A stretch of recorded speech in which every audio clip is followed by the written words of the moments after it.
Hello everyone, today I am here to talk very important session. आज बात करने वाले हैं देयर के सभी यूजों के बारे में। यदि आपके पास बहुत सारे डाउट है कि एक्चुअली में सर देयर का यूज कहाँ करना है, देयर का यूज कहाँ करना है, और आपने देखा होगा यदि सेंटेंस आपको अभी से सेंटेंस को रनिंग में ला रहे हैं, सेंटेंस बोल रहे हैं, स्पीक करना स्टार्ट कर चुके हैं, तो मेरे प्यारे बच्चों आपने ये देखा होगा कि देयर का यूज कभी यहाँ कर देते हैं, कभी यहाँ कर देते हैं, कभी पता नहीं किस सेंटेंस में कर देते हैं। तो आज एक्चुअली में पूरा फ्रेमवर्क है कि देयर का यूज हम लोग कहाँ कहाँ करते हैं, उसके बारे में आज इस वीडियो में पूरा समझने का प्रयास करेंगे।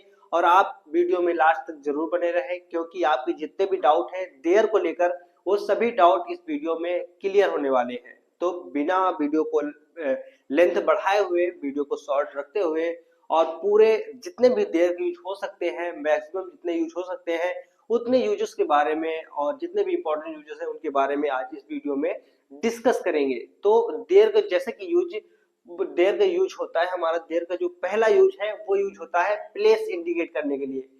कहाँ पर यूज होता है? प्लेस इंडिकेट करने के लिए। यदि हमें कहना हो वहां, जब हमें बताना हो प्लेस, तो वहां पर देयर यूज होता है वहां के सेंस में। देयर का हिंदी जो मीनिंग होता है वो होता है वहां, यानी कि जो पहला सेंटेंस है कि वहां जाओ, तो क्या कैसे कहेंगे इंग्लिश में? वहां जाओ तो गो देयर। कैसे कहेंगे? Go there. वहां जाओ, वहां देखो, लुक एट देयर। क्या कहेंगे? Look at there, look at there, वहां देखो। यदि कहना हो वहां भागो तो क्या कहेंगे? Run there. क्या कहेंगे? रन देयर, वहां भागो। ठीक है। वहां बैठो तो क्या सेंटेंस यूज करेंगे? Sit there.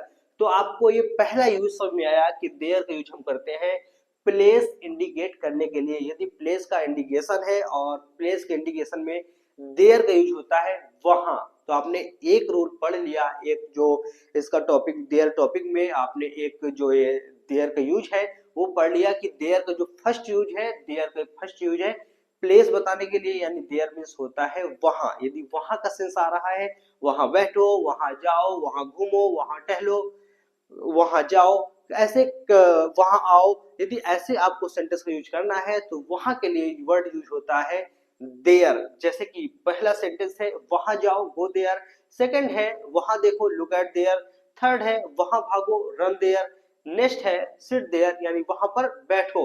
इसके बाद देयर का जो सेकंड यूज है वो देयर का यूज है हमारा जब भी हमें हमारे सेंटेंस में कोई भी सब्जेक्ट ना हो, वहां पर हम यूज करते हैं देयर का। जैसे कि एक सेंटेंस होता है तारे हैं, तो तारे हैं तो इसमें कहीं पर भी सब्जेक्ट की बात नहीं की गई है। लेकिन आपको पता होना चाहिए मेरे प्रिय लर्नर्स की यदि आप देयर यूज कर रहे हैं तो वहां पर देयर यूज हम तब करते हैं जब सब्जेक्ट नहीं दिया होता है। आपको पता है यदि कोई सेंटेंस है, सेंटेंस में सब्जेक्ट का होना बहुत ही इंपॉर्टेंट है। यदि सब्जेक्ट नहीं होगा तो हम कैसे किसी सेंटेंस को फ्रेम कर सकते हैं, क्योंकि सेंटेंस की बेसिक सी नीड है कि सब्जेक्ट होना मस्ट है। इसके बाद वर्ब होनी चाहिए। बेसिकली एक वर्ब हो सकती है या फिर ज्यादा से ज्यादा मैक्सिमम 4 वर्ब हो सकती है। यदि आपके सेंटेंस में एक वर्ब है तो मेन वर्ब होगी, यदि दो है तो हेल्पिंग वर्ब और मेन वर्ब होगी, यदि तीन वर्ब है तो हेल्पिंग वर्ब सेकंड होती है, सपोर्टिंग वर्ब फर्स्ट, इसके बाद होती है मेन वर्ब। यदि आपके सेंटेंस में चार चार वर्ब है तो पहली होगी हेल्पिंग वर्ब,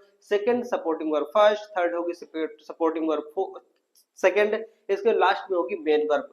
तो कम से कम एटलीस्ट वन वर्ब होना इंपॉर्टेंट है, मस्ट है। और सब्जेक्ट भी होना है किसी सेंटेंस पे, मस्ट है, क्योंकि सेंटेंस में बिना सब्जेक्ट के, बिना वर्ब के कोई भी सेंटेंस अधूरा ही है। हाँ मान सकते हैं कोई फ्रेज बन सकता है, यानी कि वाक्य नहीं बन सकता, उपवाक्य बन सकता है, यानी जो वाक्य का पार्ट होता है वो हो सकता है। लेकिन यदि एक सेंटेंस बनाना है तो उसमें सब्जेक्ट का होना बहुत ही ज्यादा इंपॉर्टेंट है, यानी must be having a subject. Okay. इस वजह से यहाँ पर हमारा जो हिंदी में वाक्य है तारे हैं, यदि हमें कहना है तारे हैं, ठीक है ना, तारे हैं, तो हम क्या यूज करेंगे? There are stars. तारे हैं, तो यहाँ पर हम यहाँ पर आर कब लगाते हैं, यहाँ पर इज कब लगाते हैं? तो इसका हम तब ध्यान रखते हैं कि जब भी हमारा ऑब्जेक्ट, यदि हमारा ऑब्जेक्ट प्लूरल है। आपने ये देखा होगा कि बाकी सभी जगह में आपने रूल पढ़ा होगा, यदि आपका सब्जेक्ट सिंगुलर है तो वर्ब भी सिंगुलर आएगी, यदि आपका सब्जेक्ट प्लूरल है तो वर्ब भी प्लूरल आएगी। लेकिन यहाँ पर यहाँ पर देयर का यूज हो रहा है, देयर का यूज बस इतना हो रहा है कि मान लिया एक कुर्सी खाली हुई है, यानी सब्जेक्ट की जगह खाली हुई है, तो वहां पर देयर को हम पेस्ट कर देंगे और देयर का कोई रोल नहीं है। यहाँ पर सब्जेक्ट खाली है, इस वजह से खाली जगह में सब्जेक्ट यहाँ पर हम लोग फिल कर देंगे। बाकी यहाँ पर जो वर्ब आ रही है, इज कब आ रही है, आर कब आ रही है, इज कब आ रही है, ये सब डिपेंड कर रहा है इसके ऑब्जेक्ट में। तो जहां पर यहाँ पर ऑब्जेक्ट है स्टार्स, यानी स्टार्स है, प्लूरल है, तो यहाँ पर हम वर्ब को यूज करते हैं आर। यहाँ पर हमारी एक काऊ यानी एक गाय के बारे में बात हो रही है, तो यहाँ पर हमने यूज किया है इज का यूज किया है। तो आई होप आपको ये समझ में आ गया होगा कि देयर का सेकंड यूज होता है विदाउट सब्जेक्ट। जिस भी सेंटेंस में सब्जेक्ट नहीं है वहां पर हम देयर का यूज करते हैं। जैसे यहाँ था कि तारे हैं, तो तारे हैं तो हम क्या यूज करेंगे, देयर आर स्टार्स। कहेंगे लड़के हैं तो देयर आर बॉयज। कहेंगे हम वो गाय है, एक गाय है, तो क्या यूज करेंगे, there is a cow. I hope ये आपको सेंटेंस समझ में आ गया होगा। और देयर का जो सेकंड मोस्ट इंपॉर्टेंट यूज है, इसके बारे में भी आप फैमिलियर हो चुके होंगे। I hope you understand better. Next हमारा देयर का यूज होता है एक वस्तु के अंदर दूसरी वस्तु जब हो, एक वस्तु के अंदर दूसरी वस्तु हो, या फिर एक वस्तु के ऊपर दूसरी वस्तु हो, तब हम यूज करते हैं देयर का थर्ड यूज है। देयर का थर्ड यूज जो कि बहुत ही ज्यादा इंपॉर्टेंट है, उसके बारे में डिस्कस करेंगे अब। तो देयर का जो ये यूज है, एक वस्तु के अंदर दूसरी वस्तु है। जैसे एक सेंटेंस होता है कि आपके उसके गाल पे तिल है, उसके गाल पे तिल है, तो इस सेंटेंस को हम कैसे बताएंगे, तो इस सेंटेंस को बताने का तरीका ये है, there is a mole on your cheek. उसके चेहरे पे है तो फेस कहेंगे, उसके गाल पे है तो चीक कहेंगे। ओके, आई होप ये आप बहुत ही अच्छे तरीके से समझ गए होंगे। जब भी एक वस्तु के अंदर दूसरी वस्तु हो, यानी कि ये गाल है हमारा, ये दूसरा हमारा सरफेस है, और दूसरे सरफेस में कोई चीज उसमें है, तो हम क्या यूज करेंगे, देयर का यूज करेंगे। जैसे कि कहना हो घड़े के अंदर पानी है, तो उसके लिए भी अलग सेंटेंस होता है। कहना हो कि ग्लास में पानी है, तो उसके लिए भी देयर का यूज करेंगे।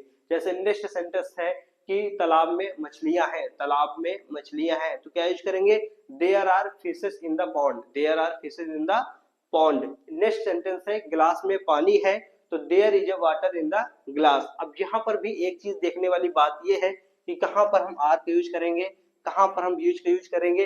तो बेसिकली इज और आर डिपेंड करता है, देयर के अनुसार नहीं करता है, इज और आर डिपेंड करता है उसके ऑब्जेक्ट के अनुसार। जो भी उस सेंटेंस में ऑब्जेक्ट होगा, यदि हमारा ऑब्जेक्ट सिंगुलर है, एक वचन है, तो हम वहां पर इज का यूज करेंगे। यदि हमारा सब्जेक्ट प्लूरल है, बहुवचन है, तो वहां पर हम आर का यूज करेंगे। वैसे ही यदि सेंटेंस हमारा टेंस हमारा पास्ट में होता, तो पास्ट में होता तो वहां पर हम, यदि हमारा सब्जेक्ट प्लूरल होता तो वहां पर हम वर्ब का यूज करते, यदि हमारा सब्जेक्ट सिंगुलर होता तो वहां पर हम वाज का यूज करते। एज वेल एज यदि फ्यूचर में होता तो फ्यूचर में भी हम सेम चीज अप्लाई करते। I hope you understand well. Next है, नेक्स्ट सेंटेंस हमारा, जैसे गिलास के अंदर पानी है, तो क्या यूज करेंगे, there is a water in the glass. इसका नेक्स्ट सेंटेंस हमारा, क्लास में 50 बच्चे हैं, तो क्या यूज करेंगे, there are 50 student in the class. आप लोगों के लिए होमवर्क है कि आप लोग कमेंट बॉक्स में जरूर बताना कि हमारे खेत में 2 आम के पेड़ हैं। इस जो सेंटेंस है, हमारे खेत में 2 आम के पेड़ हैं, इस सेंटेंस को बनाकर, स्ट्रक्चर बनाकर अच्छे से, जैसे हमने यूज बताया है देयर का, उस देयर का यूज करते हुए इस सेंटेंस का आंसर कमेंट बॉक्स में जरूर कमेंट करें। वीडियो आपको कैसा लगा, देयर के जो तीनों यूज थे वो कैसे लगे, आपको समझ में आया कि नहीं आया, और आप इस वीडियो इस चैनल के साथ जुड़े रहिए। इसी तरीके के इम्पोर्टेंट टॉपिक के ऊपर बहुत ही आसान भाषा में, बहुत ही आसान तरीके से आपको समझाने का प्रयास किया जाएगा। इस वीडियो के माध्यम से आपको यदि कुछ समझ में आया हो तो वीडियो को लाइक कर दें, चैनल को सब्सक्राइब कर दें, और अपने दोस्तों में वीडियो जरूर शेयर करें, और कमेंट बॉक्स में इस सेंटेंस का आंसर जरूर कमेंट करें। Thank you so much.